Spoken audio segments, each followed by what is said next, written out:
Hello សួស្តីអ្នកទាំងអស់គ្នាស្វាគមន៍មកកាន់វីដេអូដំណើរកំសាន្តកពតកែ Part 2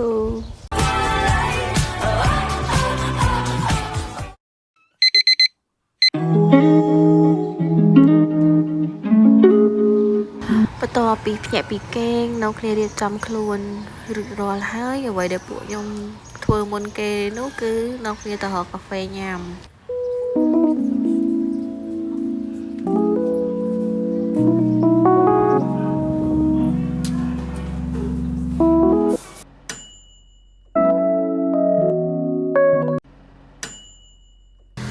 បន្ទាប់ពីញ៉ាំកាហ្វេហើយក៏នាំគ្នា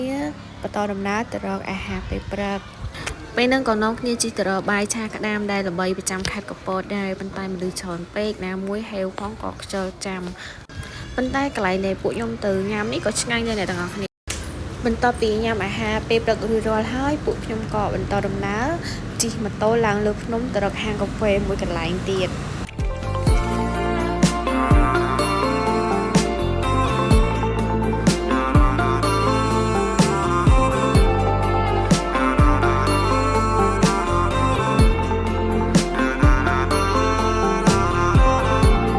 ដូចជាពាក្យដែលគេថាចឹងអ្នកទាំងអស់គ្នា When life hurt comfort heal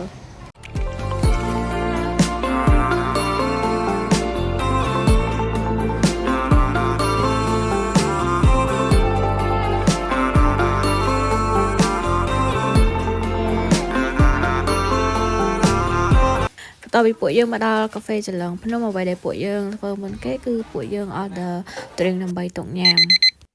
ចង់និយាយថានៅកាហ្វេចលងភ្នំនេះហាទេសភាពស្អាតមែនតើអ្នកទាំងអស់គ្នានិយាយទៅស្អាតតាំងពីផ្លូវឡើងរហូតមកដល់កាហ្វេចូលមកដល់ខាងក្នុងនឹងមានទីធ្លាធំទូលាយមានកន្លែងអង្គុយមានកន្លែងមើលទេសភាពកន្លែងថតរូបនិយាយទៅធំមែនតើនៅនឹងអ្នកទាំងអស់គ្នាហើយ drink វិញក៏ឆ្ងាញ់ដែរនិយាយទៅ best ហ្មង highly recommend អ្នកទាំងអស់គ្នាមកកពតកុំភ្លេចមកសាកពេលបានមកដល់នឹងគឺពិតជា heal មែនណាអ្នកទាំងអស់គ្នា fresh ហ្មងទេសភាពមើលពីលើកំពូលភ្នំទៅស្អាតខ្លាំងមែនតើ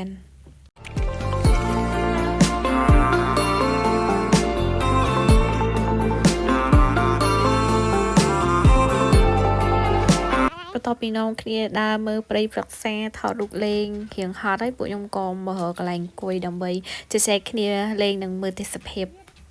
ថា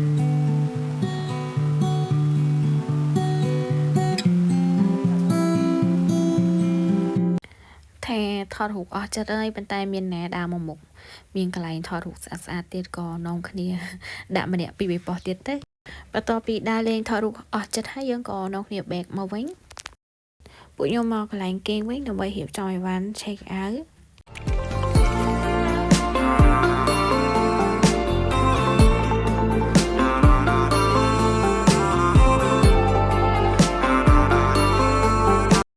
បន្ទាប់ពីពួកយើងដូរកៅអៅនិងរៀបចំអីវ៉ាន់ check out ហើយពួកយើងក៏បន្តដំណើរមកមើលកន្លែងទៀតពេលហ្នឹងមកដល់ប្រហែលជាម៉ោង 7:02 មេឃក្តៅខ្លាំងមែនតែននាំគ្នារត់រះទិញសម្បត្តិហើយពេលបានសម្បត្តិក៏នាំគ្នាទៅដូរយកទឹកកកឈូសញ៉ាំ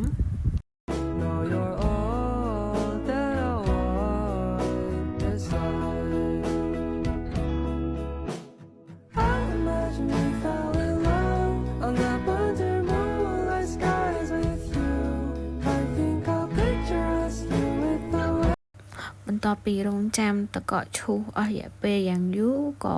ទីបំផុតបានទឹកកកឈូសដ៏ផ្អែមឆ្ងាញ់ត្រជាក់ចិត្តយកមកញ៉ាំទឹកកកឈូសបដានាំគ្នាចុចទូរស័ព្ទរៀងខ្លួនបន្ទាប់ពីញ៉ាំទឹកកកឈូសអស់ហើយក៏នាំគ្នាដើរមើលជុំវិញនឹងហើយក៏ឆ្លៀតថតរូបលេងទុកជាអនុស្សាវរីយ៍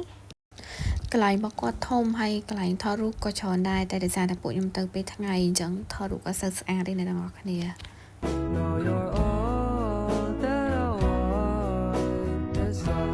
បន្ទាប់ពីនាំគ្នាដើរមើលទេសភាពនិងថតរូបលេងអស់ចិត្តហើយពួកយើងក៏នាំគ្នាទៅកន្លែងចាស់ដែលជាកន្លែងអនុស្សាវរីយ៍កាលពីពួកយើងនៅរៀននាំគ្នាទៅរំលឹកអនុស្សាវរីយ៍ទៅញ៉ាំនំបញ្ចុកដែរល្បីប្រចាំខេត្តកពតនោះគឺនំបញ្ចុកទឹកម្ហិចហ ហើយក៏ឆ្លៀតកំងបាញ់ឆាវនិងនំកងញ៉ាំដែរពេលហ្នឹង